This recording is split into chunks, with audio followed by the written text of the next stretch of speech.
The industry's hurting right now, ladies and gentlemen. We have the rise of international films all across the world. Countries are stepping up. And in the United States, well, there's not as much work and opportunity as there used to be in film and TV. So you have a lot of people hurting. Actors, filmmakers, crew, even representatives. I mean, there's so many people that are hurting right now in this industry that not a lot of people are talking about. So what happens? What do we do? How do we survive this? How do we cope? Well, my next guest, we're going to talk about that and so much more as we go beyond the take.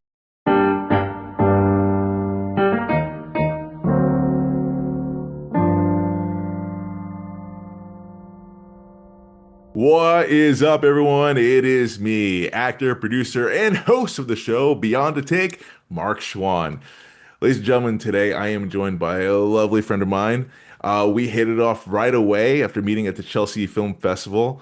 She is fierce, she is talented, she's an actress, producer herself, and a businesswoman. Marcia Lopez, what is up? Hello, everyone. Hi, Mark. Thank you so much for having me. Oh no, of course, girl. I feel like it's been a year now since we've met It officially. happened October. Well, almost. October. Oh, Yeah, almost almost, a year. almost, almost. A Less year than a ago. year. But my God, I feel like we bonded so fast. It It was was at the so Chelsea Film well. Festival. Yeah, yeah. And like I remember it was like the final night, right? And like I Yeah. feel like it was my daughter and my wife got sick. I had to go home pretty fast, but like we talked for like 5 minutes, and I don't know what happened in that 5 minutes, but man, we really hit it off.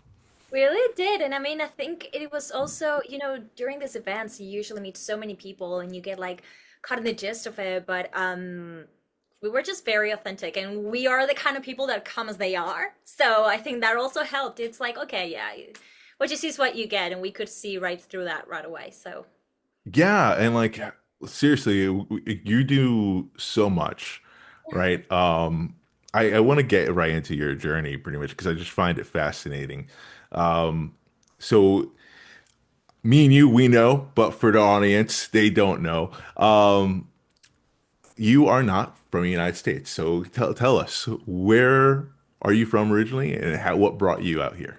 Of course. So I was born in Uruguay in South America. It's right below, for people who don't know, it's below Brazil and next to Argentina. Population of 3.5 million people, approximately. And I had already started in aviation before, as private, starting to become a private pilot and then become a flight attendant for Emirates. And then I just came to the US a couple years later. I think I landed here when I was 24, and worked in different industries. But I was always like the first year that I got here was the year that I went back to acting, which is something that I was already doing in Dubai when I was living there.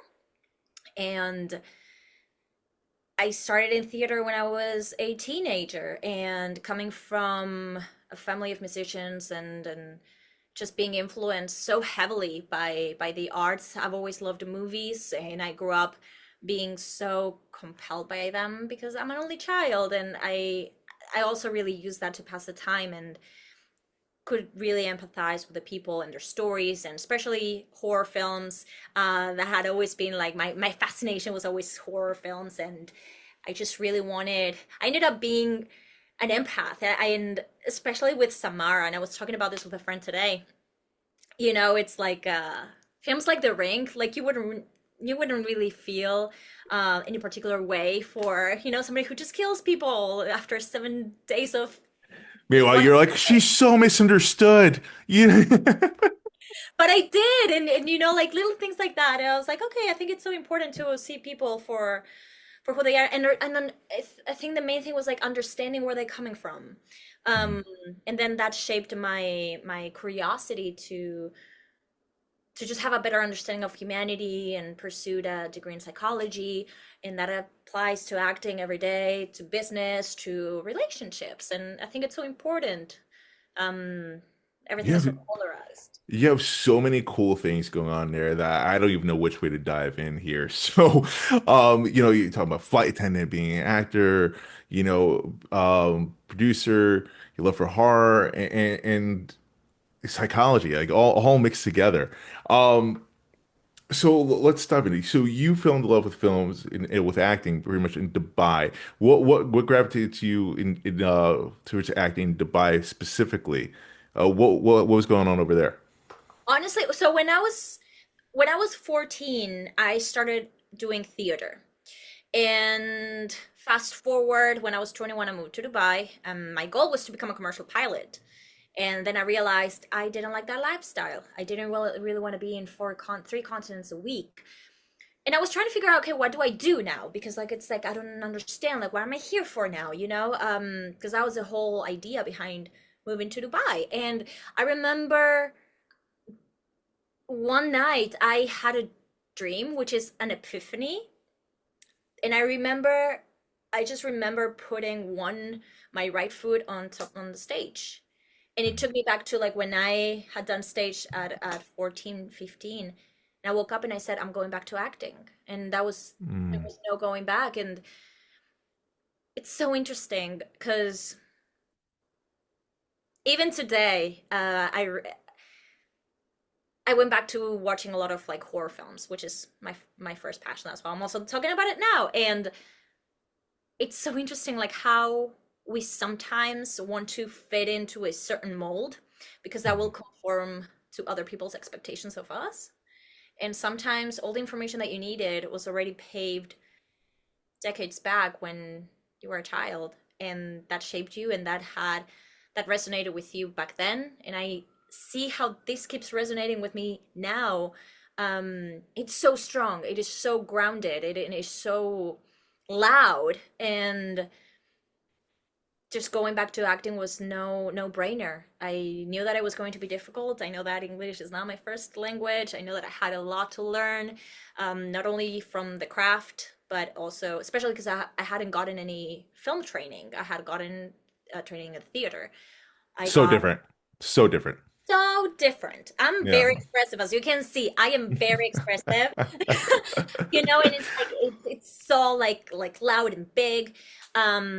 Has So nothing to do with just theatrical. That's also the Latino blood as well. I have that it's so as enigmatic, you know, and I love it that way. I also come from a country and a culture that, you know, we express what we think, we say what we want, we take care of each other, and but we're also like very vocal about how we feel about the people around us. So that was never an issue, and but also like a lot of that had to do with me just being I think yes, I'm an actor. I think it's more like I'm a performer. Is it like through dance, is it through singing? It's more about performing than anything else, and expressing and trying to feel understood.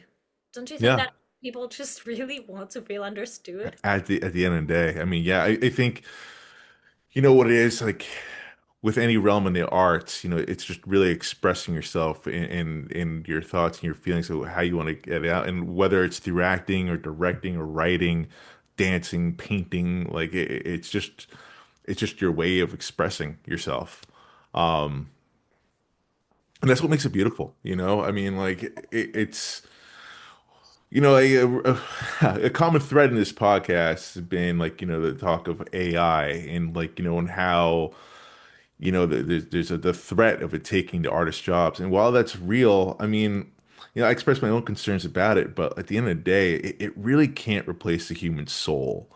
And that's what we have. It's going to try to. It's going to. It would. I feel like never before in human history have we had a fight for our soul before with technology.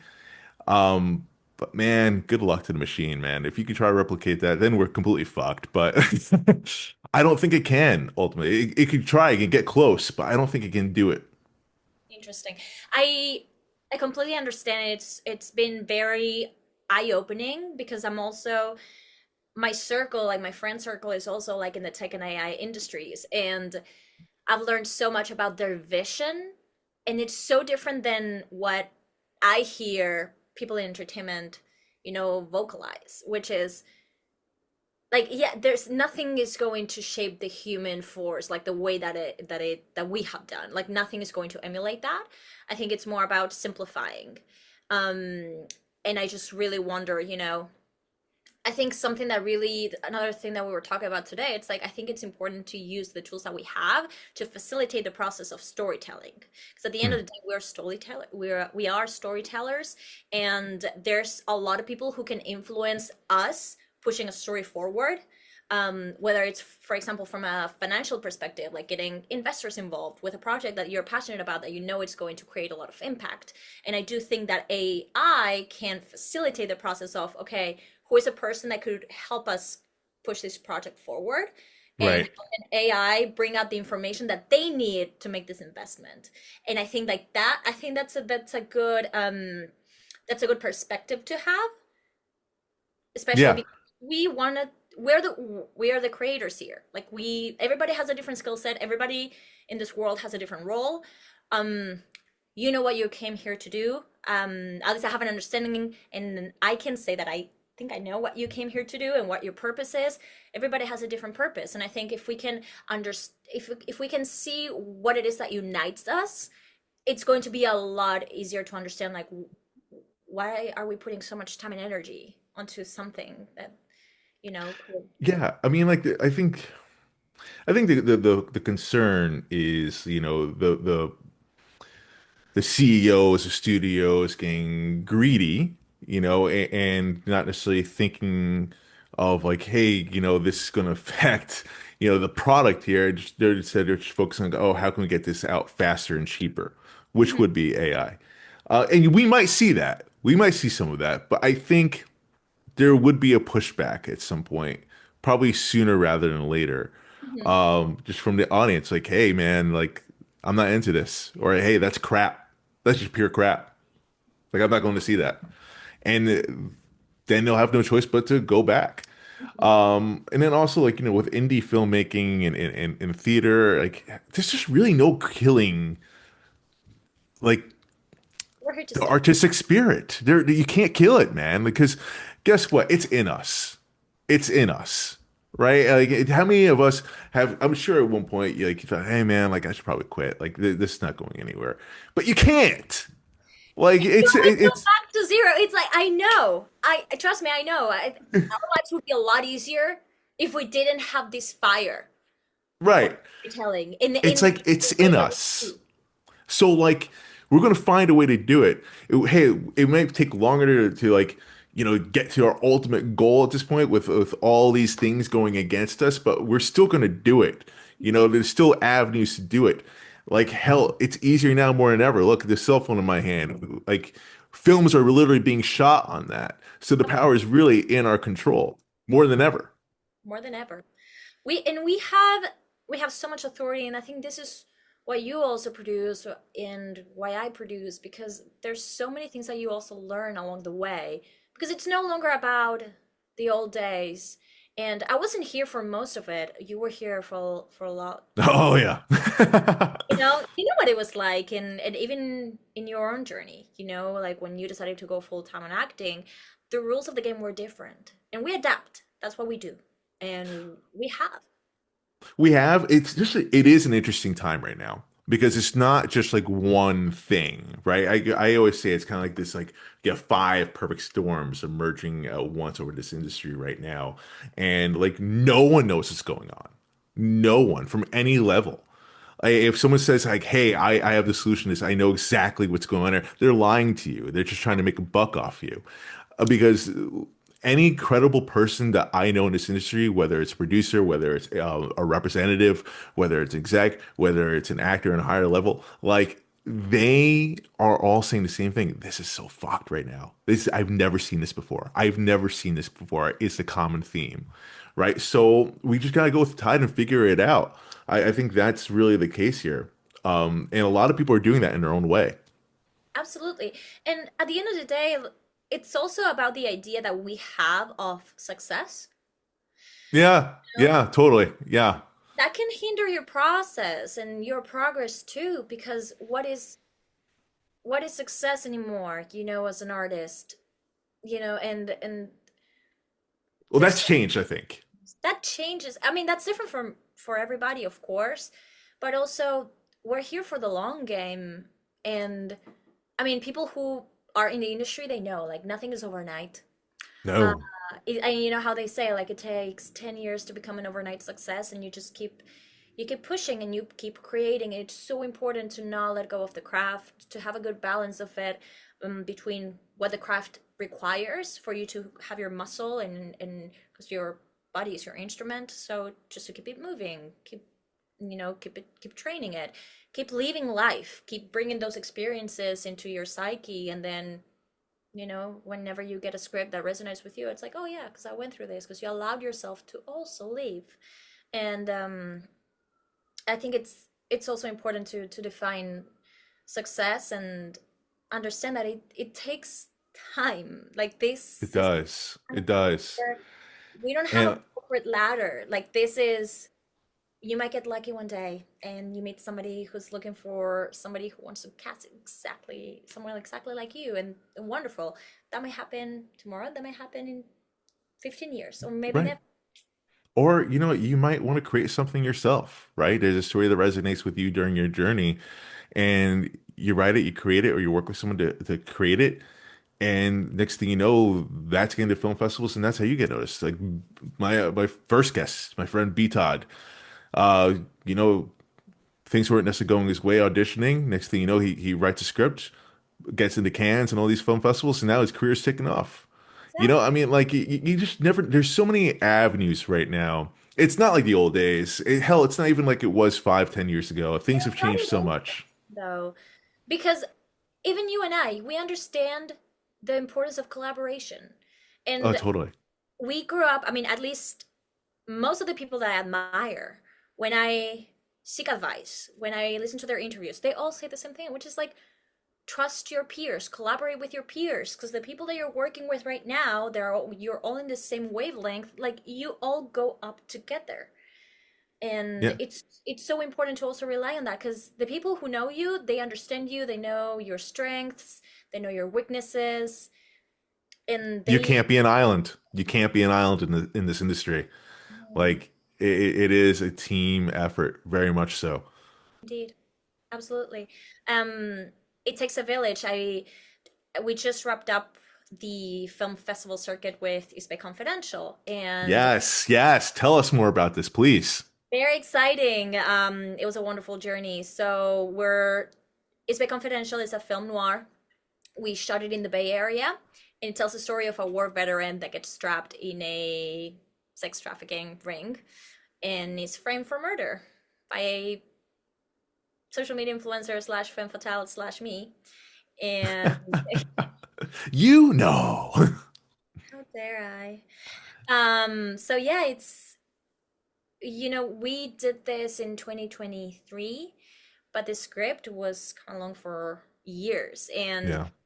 it takes so much to make a film, and it takes a village and the right people, and just pushing the story forward. It's such a community that you build as well. If you're lucky, you build a beautiful community, and you're in it for the long run. And it's the relationships that you build also with your castmates, with your crew, with a director, um, that are going to hopefully purdue over life. And so much of that is the way that you work. It is the attention that you put into your craft, the dedication, doing your homework, Yeah. um, so that How you do you find the right people? Because I've been criticized being like a little too generous with my time, can. with everyone, right? That's what I've been told by those close to me. Okay. Because I love people, You do but love people. I do love people. So I always like to see the best in everyone. I try to give people chances. But as I get older, especially I have a family, et cetera, like your time becomes more and more valuable, So I'd love to hear from you, like, how, what is like, finding the right people for your tribe, for your community, for you, what does that look like? Who are the type of people that you look for? And how do you manage that in your life? Absolutely. That's a great question, by the way. Um, I will say it has become easier over the years, but also been very selective since I'm very young, because I don't have a lot of tolerance for nonsense. Yeah. And that has a lot. I mean, that's just like my demeanor and my personality. If I don't like you, I don't like you. Please don't force yourself. Like, and I'll be kind, but I also have, just my attitude, my personality. Like if I know, I just really I see right through people, and I can't explain it. I remember my nannies when I was very young, like 7, 8, 9, 10, would always tell my mom this. It's like she's very like sensitive to like people, I've always been just that a child like that, and that honestly that has come together as well as in adulthood. And also just because I moved so much, I lived in so many different states and different countries, I've traveled so much, it's a lot easier to pick up on little cues. And Mm, I know when to back away, I know when to engage. Authenticity for me is will prevail over time. I think it's important to find like common ground. But also, I've been yeah, very curious. I'm always curious about people because everybody has a different story to tell, they and, do. and that's what's important for me. Time wise, yes, I'm also very selective with my time because I don't have a lot of it. We all have 24 hours, but I'm also like very passionate about a lot of things. Like I'm passionate about marketing, and I'm passionate about Project Blackbird, a nonprofit for in mental health, in the mental health space. Passionate about like my getting my degree in psychology, and then I also need to make a living. So I think it's so important to Living, what's that? what is that? I'm an actor, just pay me. Yeah, just pay me, people, um, please. but honestly, I mean, it's the same. Like, why do we invest in each other? It's Right. like, I know what your values are. I know what you stand for. I know the work that you're doing. I know the work that you've done, and I know what you want to do, and how you carry yourself. And that's why we're friends, because there's there's a lot of common threads in what I find valuable in a person and in their Yeah. career. But mostly like who they are. I have to say for me with you, like, right off the bat, like our first hangout together, it was at it was some coffee shop. I forget where it was. Um, West but it was in the West Village, yes. But like there was a lot of, like I saw a lot of like my younger self in you. Probably. Um, Yeah. and like a lot of similarities, a lot of drive, a lot of hustle, a lot of fire, and passion, not just for the industry itself, but for as a business, which impressed me the most. But what really solidified on a deeper level our friendship, if I may, earlier this year, I suffered basically a personal tragedy, if you will. I witnessed a work friend of mine, a colleague, pass away, right? Earlier this year, suddenly it was traumatic. It really messed with me. And I don't know. We were talking at one point, and I brought it up, and you were just so caring. You were so there. You'd reach out to me, just even asking how am I doing, et cetera, et cetera. And not to say I didn't have anyone else doing that, but it was like it was a new relationship with you and me, um, that it really meant the world. And you were really there. We talked it out, and I was like, man, this girl, she's really cool. Like I consider her like a friend. Not just like someone I could work with, but like, and that makes a huge difference. Yeah, I remember. I remember it clearly. And again, I'm sorry you had to witness that. I'm sorry you had to go through that, but it's like I think people are we're so individualized. Yeah. And I mean, I'm not from here, and the way that I was raised is different. Not better, not worse, just different. And um, my community back home is so strong and so like rooted in, hey, how are you? Like, are you okay? What do you need? Very attentive. It has been hard to find that here. I found it, but it's also like it doesn't come as often or as easy.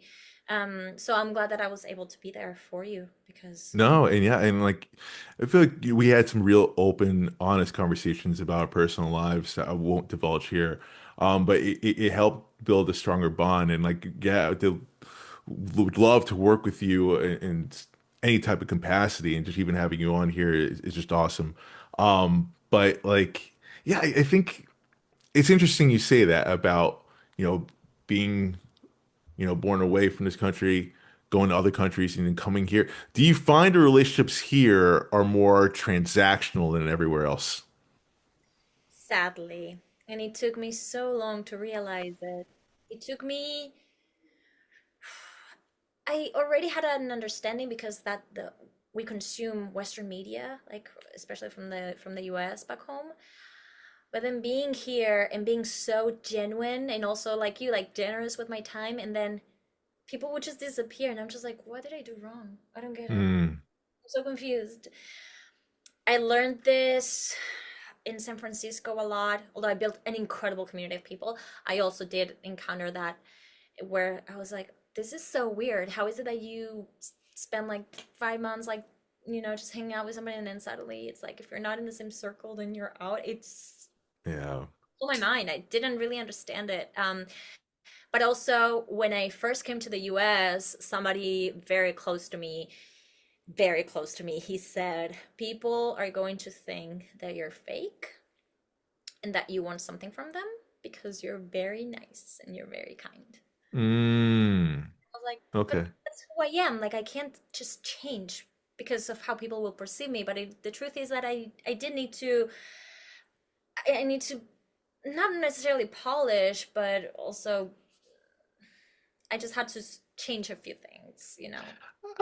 I don't necessarily know about that though. Like, It's just become a lot. It has been easier to also like understand like who to talk to, who not to, like who will understand it, but that's also exhausting. Um, right. It's funny. It's funny you say that though. I remember I, why? when I first transitioned, into doing acting, producing full time away from banking. Right. I was working with someone who was a consultant at the time that helped me with that transition and everything. Helped me with the beginning of my career. And one of the advice said, hey, just like start like reaching out to people, like just like you know, like, people from past people in the industry, like like get involved, right? And there was a guy I went to college with, for actually masters, who's doing very well, right? At the time he was doing a radio show on CBS, and I see him doing cool things. I just wonder, just reach out and say, hey man, what's up? Just, happy to see you. You're crushing it. Yeah, yeah. He's like, yeah, yeah, man. So what do you want? Right? He assumed I just wanted something. It was very interesting. And then like when I said, no, man, it's just saying what's up, dude. Just reaching out. And like he was so baffled by that, but like was like touched at the same time. Like we had a good like Don't powwow like afterwards. don't like me. Yeah, Yeah. Just yeah. checking. Like he was like so thrown off. So like going with what you're saying, like you're being genuine, you're Yeah. being nice. Like people are mad because well, what do you want? Yeah. We want. Yeah. No, absolutely. I totally understand you. Yeah, I went through that with myself, and it's like I'm just like checking on you. Like, let me just talk to you. Tell me how your day was. Right. But then, so it's funny, fast forward, like actually just only a couple months later after that, I wound up being a guest on the show. So, Don't forget you. like, you never know sometimes though. Like, and that wasn't even my intention on why I reached out. Like, honest to God, it wasn't. And I know it wasn't. it just so happened to be. So you just, that's why I say, like, the advice to get the tweaks things, whatever, I say just be you, girl. I Just know. be you. I You know. know, I'm you, so used to like I'm such a shapeshifter by nature, and it's not that I'm fake. It's just that it's survival. Like yeah, no. I'm 30 years old and I've moved 32, I want to say like 32 or 33 times. It's like What? it's always like adapting to a new environment, and you learn to okay, it's and this is just biological, right? It's evolutionary, and you just want to fit in to survive. You just need to belong. So there's a lot of things that I had to learn, and a lot of things that I'm now unlearning, Mhm. because now I feel a lot safer. It's So I have a question though. So like wow, 33 places. Like first off, wow, that's amazing. You've lived in more places than you've been alive. That's incredible. But you were talking earlier before about like, you're watching a lot of Western TV growing up.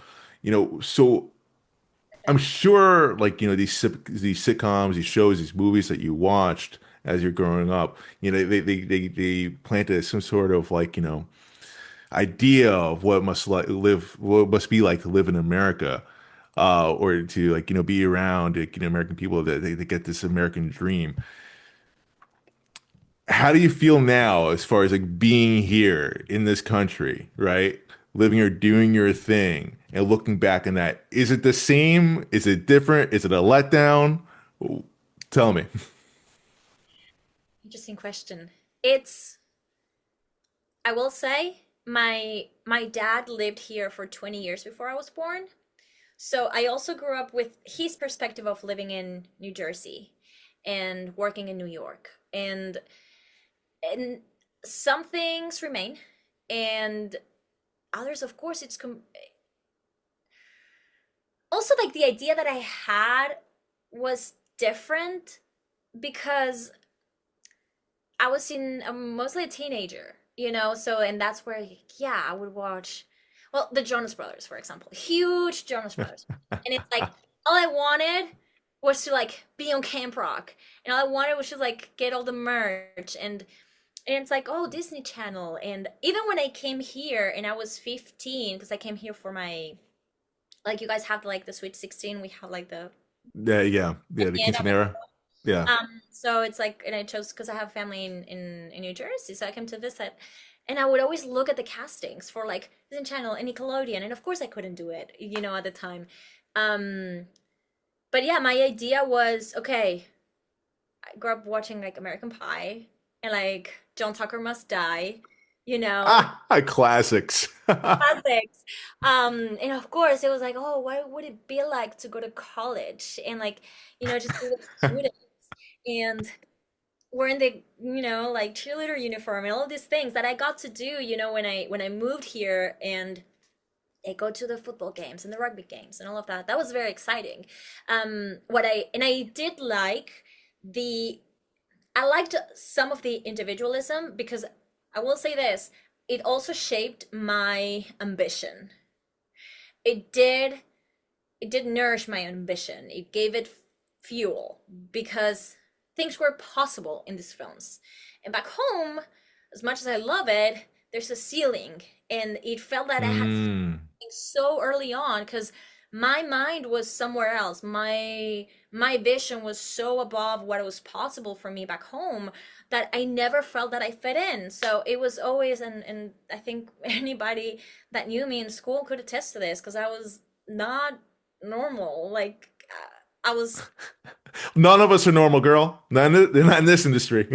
yeah, no, exactly. And it's so interesting because it was never that I was 15, 14, 15. It was like, oh, I'm gonna continue in theater and make a living out of it. It's like, no. When I brought this up to my mom, she said, well, if this is what you want to do, then you gotta go to Argentina. And I was Okay. like, but I don't, I don't want to act in Spanish.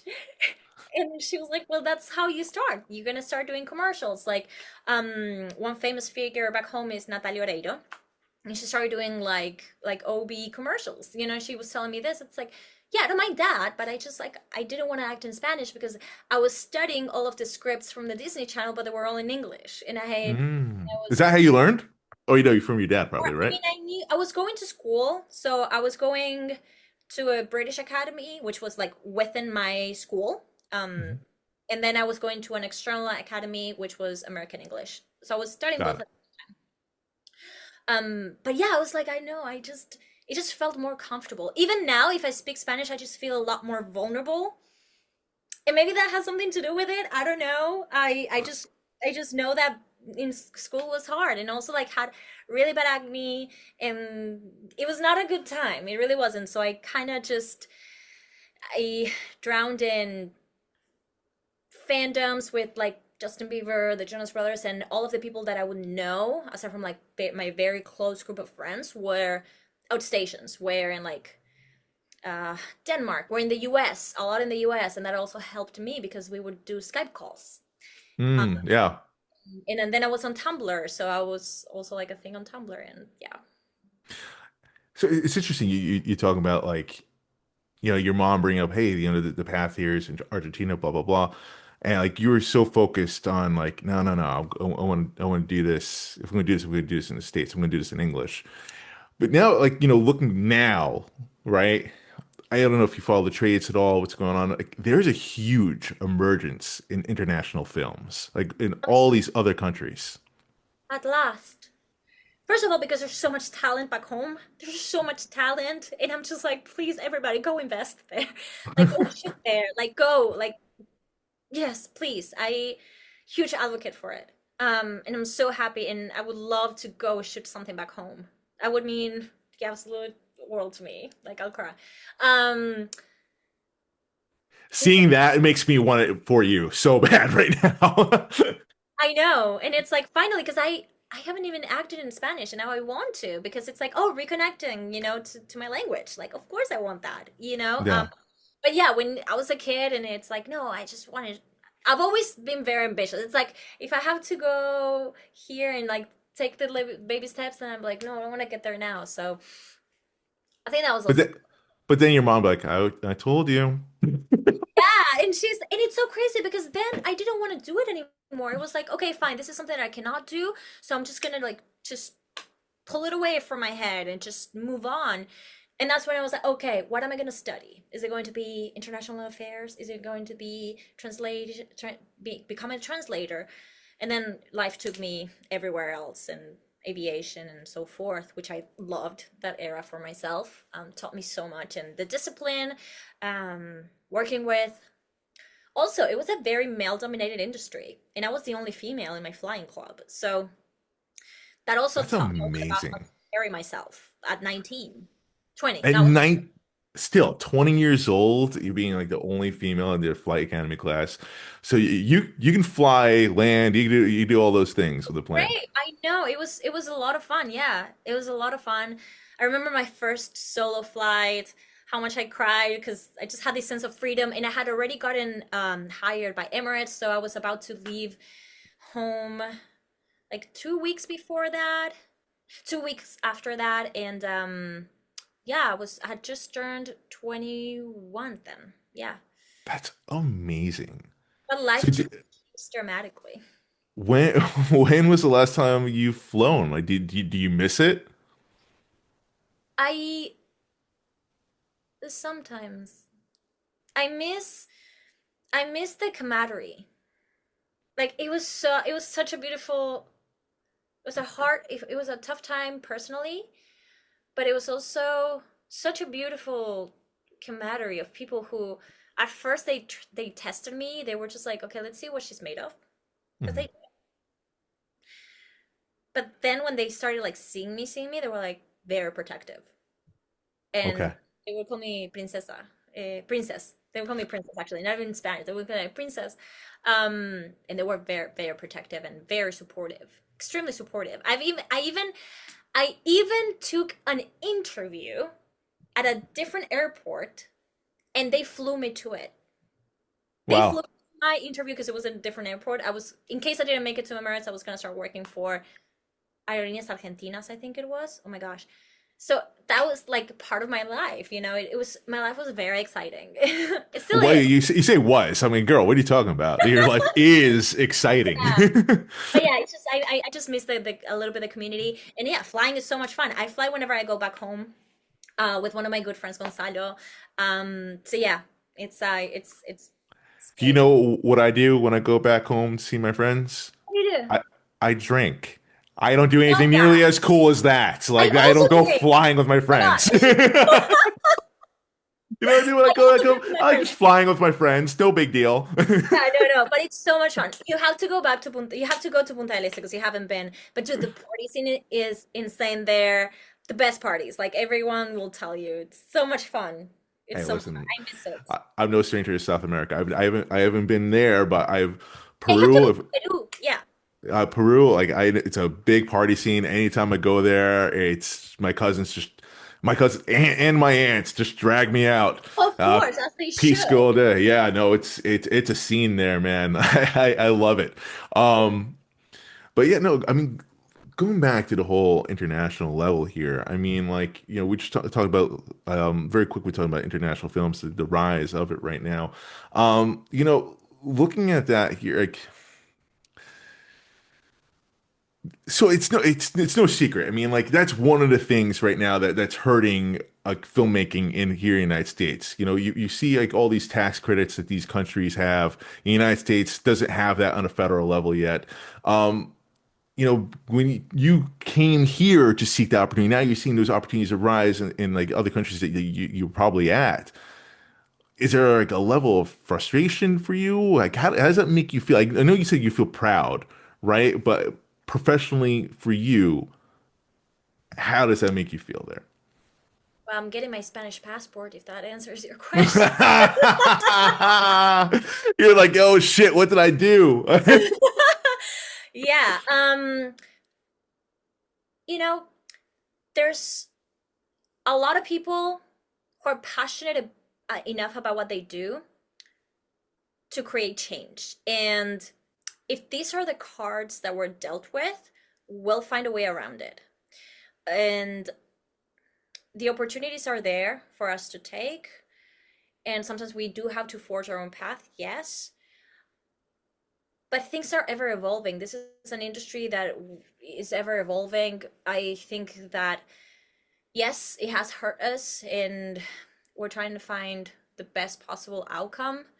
But in the meantime, what can we do?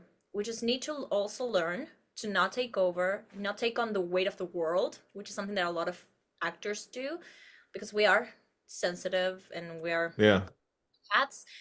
Some things you cannot control, so you might as well focus on things that you can control. Amen. Amen. Yeah, I mean, like it's interesting to hear you hear these executives are talking about it.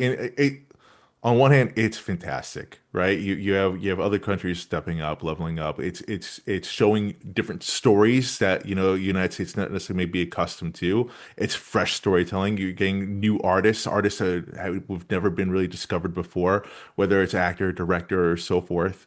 So it's fantastic, right? But on the flip side of it is like, man, like working here, it's like it's hard. And then you hear the president of the United States talking about like, imposing these ridiculous tariffs. Um, I don't personally believe that's a solution. Do you? Like, what are your thoughts on that? I don't either. And I mean, I've seen it with friends and with people who have gotten their grants taken away as well, for their festivals, or like even now just getting it for development for their films. And yes, it does affect a lot of people. It really does. Like, we're not strangers to it as well. And again, like, I am hopeful, but also I'm resourceful. Yeah. So I mean, hell, I mean, look, I mean, you just successfully produced and you acted in a movie right now, feature film. You had your screening. I hate the fact that I missed it. It still hurts my soul that fact that I couldn't go. okay. But I definitely need to see this. Yeah, we need to. We can talk about that afterwards. But But again, I think it's so important to find ways to collaborate and putting yourself out there. That I will say, like, um, when I was younger, I was also like thinking about this today. When I was younger, when I was like a teenager, I would always like be on social media a lot more because I would connect with yeah. people from other countries. That's also like, again, like the English thing. And I was shy. And honestly, people will not believe me, but I'm actually a little bit shy. I'm as much of an introvert as I am an extrovert, so sometimes I just need to like be left alone, and sometimes I don't like people to see me and this whole thing. So I like being behind the scenes sometimes and let people You see know me. what's funny? So like I don't it's one aspect of me doesn't believe you because of the fact of who you are and how I've seen you. But another part of me is like, that's definitely true because that's the same exact thing for me. Like if you were to ask people that grew up with me, like truly knew me when I was a kid, I was the shyest thing in the world. I was so shy. And it was only until like I discovered my love for acting. I started like, coming out of my shell more. And people still to this day do not believe I was a shy kid growing up. So on that aspect we have in common, and that's why I believe you. We do. I mean, when I was in school, like I would walk with my head like this. I would walk. down the halls like looking down because I didn't want people to see me. I was uncomfortable with my looks, and also I was changing and my hair didn't look this great. So it's like I love that. You're just like, my hair didn't look as great right now. I love my hair. It's a lot of work, but you Yeah, know, shoot it's your shot for sponsorship. What do you use? you're a stars. Nailed it. Nailed it. But yeah, I no, look, a lot of I think 2 weeks ago I think somebody asked me, "Do you have any siblings?" I was like, "No, I'm an only child." And he was like, "Oh yeah, the crazy ones, blah blah blah." And That's then nice. like yeah, it's like in the best way. Like I think yeah, I Right. talk to the mirror a lot. I would like talk.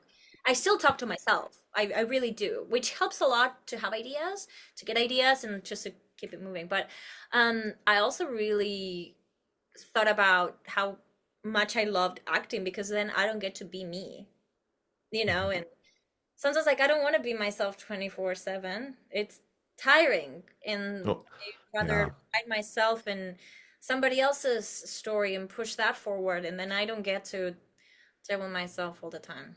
Now that's the beauty of acting. That's what made me fall in love with it, is the fact that like, you do get to put yourself in someone else's shoes. You get to be someone else. You get to discover things. And the beauty, the true beauty of it is like you discover things within yourself that you never knew you had in you.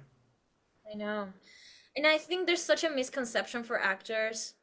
Um it's like yeah, actors are narcissists or like they are professional liars. It's like no, like it's so painful to feel everything all the time in a normal setting that I would much rather have my job be feeling all these things for a purpose other than just pure suffering. Like the highs are very high for us, I believe, but the lows are also It's very so low. they are So low. so low. And we don't really show that. I don't think I've ever done an interview where I've spoken about this and it's it's hard. It's It's so hard.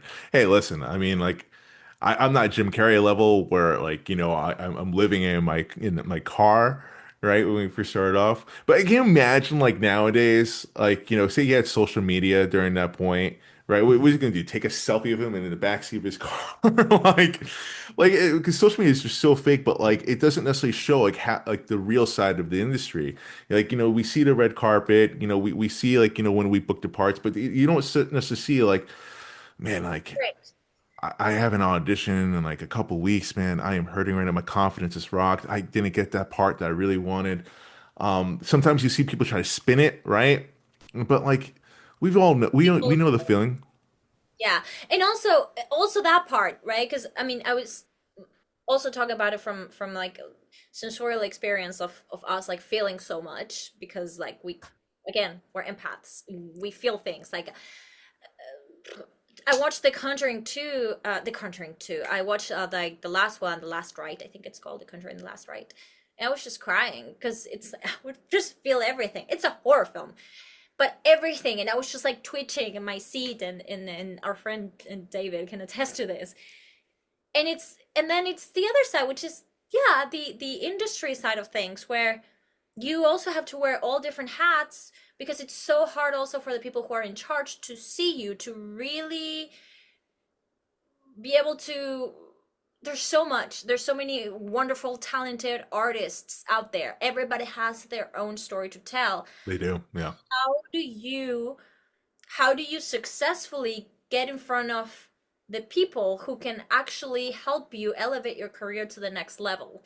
And I think that for me, that has been like my biggest topic as well for the past, well, I've only been here for about a year and a half, so there's also like a lot of things to learn, but it's not easy because there's so many talented people and different venues. You know this with social media. A lot of people are content creators as well.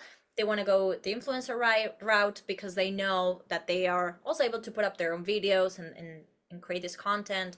For me, I find it a lot more exhausting, but it's just not my way of doing it. Like Yeah. um, I just it was never for me. Um, but yeah, I think like the tough thing for us in the industry, is so much about how do you get seen How do you cut Right. Right. noise?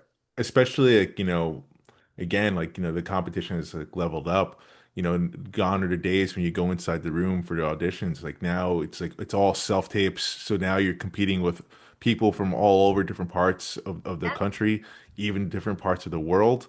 Um, then there's like, oh, I could, create my own content on social media, do my own sketches. But now that's so oversaturated, right? So you're competing with so many more people. It's also the opportunity cost because yes, it's also a lot of time and effort to Yeah. go and create your content and put it out there and energy. And it's like for me, I rather put my energy into like vocal coaching or just like playing guitar and or reading a play, little things that it's all about the craft, but the exposure is different. So I think it's a difficult time, I will say that. And It's difficult that just because it's hard doesn't necessarily mean don't do it. Like I don't want people getting their message here like, oh man, it sounds impossible now more than ever. It is. It's hard, it's but hard. like Everything is it's hard. Every industry, like right. nobody's safe. Exactly. Do what you love because at the end of the day, hey, me and you, if we didn't love doing this, fuck, I would have been out a long time ago. Seriously. But we do. And might as well go for it. And I don't want any regrets. Like I know you're the same way, and it Right. takes That's the biggest thing why I did this. That's the biggest thing why I went from banking to do this. Like, I was, God, man, fuck. Today is one of my good friends. It's her birthday, right? She passed away quite a few years ago now because of breast cancer. And it wasn't just her. It was like many different people in my life were passing away, or like we're having like these horrible things happen to them. And like, it was just, man, life is so short, right? And I didn't want to die asking what if. I just didn't want to have that question lingering. What if? What if I didn't go for it? So I was like, I'd rather fucking die knowing for sure that I can't than wondering if I can. And like it's been 10 years now and I'm still doing this. So obviously the answer is yes, I can. Is it to the level I want it to be? No, but the journey's still going. We're still rolling, baby. hard nonstop. I know. I'm sorry about your friend and your friends. No, but it's not. I didn't say that as woe was me type of deal. Like, I love my friends. Hey, all for you. But like, it's you can't have that lingering question. You have to shoot your shot for whatever your dream is. I think you owe it to yourself to do it. Absolutely. Absolutely. Even in the times that we're in right now, I mean, you were mentioning self-tapes, for example. And I do think that has made it even more difficult. I understand like how much time it saves because people have jobs, like we all have jobs. And just go into the audition room, but I will say it's so hard for energy. Like if somebody Oh, sees my reel, for example, I play a femme fatale, right? So I'm all like I'm sultry and like my demeanor is more manipulative and you know, are but we I'm also talking about like what you play or who you are? no, no, who I play, like my I'm acting joking. coach, of course. But it's like, but I'm also this, and like, how do you show that? And I think like that has also changed for us because it's not like you go to the audition and they see you in the room and they feel your energy and they feel your presence and they see you. Yeah. I don't know how you feel about it because every time that I talk to directors that I've worked with in the past, or directors that I haven't worked with, they're just like they just need to see you. Like they just like your Right. energy is matched. And I wonder what has that been like for you because you were here when in-person auditions were in place. Yeah. Yeah. So it's different now. Like, as a dad, right? So like Uh-huh. well, look this. I mean, like I have the stuff here. Like I pretty much have a makeshift studio down here dedicated to self tapes. But like, so it's good for me in a sense like, hey, I have a daughter. So it would suck for me to do like, go in the city, take that trip over there, just be there for like 5, 10 minutes and have to come back. and like God forbid what's going on, I have to get care for my daughter, blah blah blah. Like it's a lot to think about, right? But like there is a huge aspect of me that misses being in that room. I'd be lying if I said I didn't miss it because of the fact that like I was just talking about it earlier today, funny enough. Like I thrive off direction. Like I thrive. I want it so bad. Just give it to me. Give me the note and I'll go with it. Like, that's one of my greatest skills I could say as an actor is like I can adapt really well. I could take that note, you know. So, I miss that because even like, with casting, and I've been on the other side of the table, auditioning. I believe you have as well. Um, Like auditioning as in like as in like a casting director, as in being involved as a producer, being involved in the castings. Like, I wasn't involved in I mean I am slightly involved in like seeing potential talent for like got this it. gig, but we're mostly working with a casting agency, so Well, no. hell, I mean, I interned at a casting agency, Okay. so like I know for a fact, like even if the actor delivers exactly what they were looking for, like certain casting directors sometimes they'll throw a note at you just to see if you can take a note. Like hey, try it like this, even though they nailed it, even though the person nailed it the first take, right? Like let's see if you take a note. Like hey, do it like this, and it's amazing how many people can't. Really? They, I it's a never I know it, but I don't know like I haven't really talked about this. So So I'd be curious to talk to like and see, like because I've been hearing stories lately and I don't necessarily know how true they are, but like I would be curious to really know because I've been hearing stories about like people like nailing the audition, right? And the self-tape. Right? And like no one knows how many takes it took, right? Like it could have been a 45th take. yeah. But like for whatever like on the day, that actor that booked it couldn't do it. Couldn't do it because like they're messing with their lines. It was becoming too many takes, losing money, et cetera, et cetera. And that person becomes persona non grata, you know? Like how many times are we seeing that right now as a result of the self-tape? How many of these actors that are booking from a self-tape can't take a note? I'm wondering how much of that are we seeing on set right now? Even I remember like the even for this for East Bay, because I had read for a different role, then they were like, "Hey, we want you to read for Marie," and I did, but it wasn't that I recorded my self tape. It was like, "Oh, can you?" It was like a live audition. You I know, there was, love live editions. Yeah. so yeah, it was over Zoom, but great. They gave me the direction and I took it. Mhm. When you send a self tape, are they really gonna take the time to be like, "Hey, can you please send us another tape where you do it this way?" I had that happen recently actually for me. The casting director was like really rooting for me. Um, but like they wanted it really, really fast to turnaround time. I'm not going to name the production. I don't want to spoil anything there, but like it was one of these projects. Like they had no choice but to move crazy fast, right? So like I had a tape that was due like on a Tuesday, so I had a few days. But they're like, hey, like the casting director wanted my tape like ASAP, like that day. Like, we got the notice. I'm like, whoa, what? So like I was out and about, so I had to do it in like freaking some office, some dude's office, like with the stage. There was no lighting whatsoever, really. Um, I did it with my manager over Zoom, like he was recording it, and they loved it. They actually loved it. I couldn't believe it, right? And it got up to the higher ups, but they wanted me to do it again, but with better lighting and a better setup. So like if you only waited a couple of days, you would have gotten Yeah, that. yeah, yeah. It's a good thing though, because I think that's another important topic. Having the right people root for you, and especially the ones who can get you in the rooms. Yeah. And I remember I was in a women's summit when I was, just business wise, and they were talking about the importance of your sponsors, the people who will talk about you when you don't have access. Oh, yes.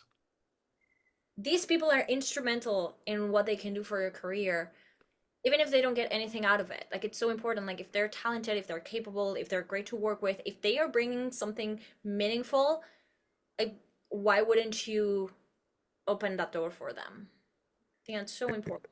And Right. that's what you're saying that your manager is doing too. I mean, it's their job, but also It's no, well, they have so many people in their I, roster that's like, are they really gonna I approve? I have heard stories about managers, man. Let me tell you, you're right. It is their job, a good manager's job. But I have heard horror stories with managers before in the past. I am blessed to say I'm with a really good one. I love that dude. I've been with him for 10 years now. I consider him a friend, and I think he would say the same about me. Actually, he just called me that he's a big football fan, just like me. So Yeah, we, I we remember actually you said that. Yeah, yeah, yeah. he called me last Sunday. We were just BSing about football. Great guy, but man, he's been around the block for a really long time, and that dude fights for me. He fights for me, and I know it. And I'm one of the real lucky ones to have a rep that would do that. And it's so true what you're talking about. It all comes full circle back to what we were talking about. Just having the right people uh, in your circle. And hey, if that circle is small, then so be it. Like So be it. Quality, the quality. right quality over quantity. I've learned that over time. Like I think in my early days when I was a young buck, I just want to be surrounded by as many people as possible, right? That's ego. But It's we'll have but like you tend to realize like hey the larger your circle really is are they really all that special to you? Do they consider you the same way? And there's definitely going to be some bad eggs in there the more people you allow. And I've gotten rid of some toxic people in my life, especially now more than ever. I have like a one strike rule. I hate to say, but like I need to protect that space from my daughter. I no negative energy. And I'm lucky to say I'm surrounded just by really, really good people who I love and admire and I respect. And I feel the same about me. good. And you're Good. one of them, Marcia. You are one of them. Of course you are. Of course you Girl, I can talk to you all day. There's definitely some things here that I want to talk to you about that I feel like we can. I know you, I feel like we're at past time. You had a hard out, and I feel like we're past that time right now. So I are. feel bad. That's okay with me. We'll definitely have to have you back on. Okay. That's a fact. I love you, girl. You I know, too. I know I'm seeing you very, very soon. So, ladies and gentlemen, the lovely, the tenacious Marcia Lopez. Thank you so Thank much. you. Thank you so much for having me, Mark. Much love to you. Yeah, I love that girl. Like, we didn't even get to remotely any of some of the things I wanted to talk to her about. One of which is the business mindset, right? And just from this interview, I think you can tell that she has it, right? We talked a lot about community and building relationships. And, I think any successful business person will tell you that, that goes a long way. You cannot be an island. You cannot just think that you can be a jack of all trades and do everything yourself. And like the same goes for acting and for filmmaking. It takes a team. It takes a team of people that you can trust, that you can rely on, and really just more than that, man, like for the support. Because no matter what aspect of this career, this industry that you're in, it can get hard. It can get so hard, especially right now. And having the right people around you, like not necessarily just to work, right? Not necessarily just like oh, like this person's doing this, like if I'm friends with them, they could pull me in, and I could succeed too. No, no, no, no, it's not that. It can help you, but like what's more meaningful and impactful is forming that bond, that relationship, that true genuine friendship that you can get along during these hard days, right? When you got long hours on set, a shitty film that you didn't want to do, but you're doing for the money, or the fact that you didn't book the part, or your part got cut in the film or the TV show, or whatever. Whatever's happening right now where the industry sucks, where you think about quitting, or maybe something personal happened, right? No one really understands this industry better than someone inside it, right? Like you can be in a relationship with someone outside this industry and they can understand it to a degree and sympathize with you, but no one truly understands 100% as opposed to someone who's already in it with you. And those relationships are so, so valuable. If you could find a true friendship in this industry, man, that's a keeper right there. But thank you so much, guys, for tuning in. For this is what, episode 7 now. I'm losing track already. I'm up. I'm not even up to 10 yet. I know that for a fact. But listen, the love and support you've given me, the fact that you're listening and tuning in, getting some messages about it, and it means a lot. So let's keep this thing going. Like, share, spread the love, and let me know your thoughts. I'd love to hear from you. Meantime, this is Marc Chouen. This is Beyond the Take. Cheers, everyone.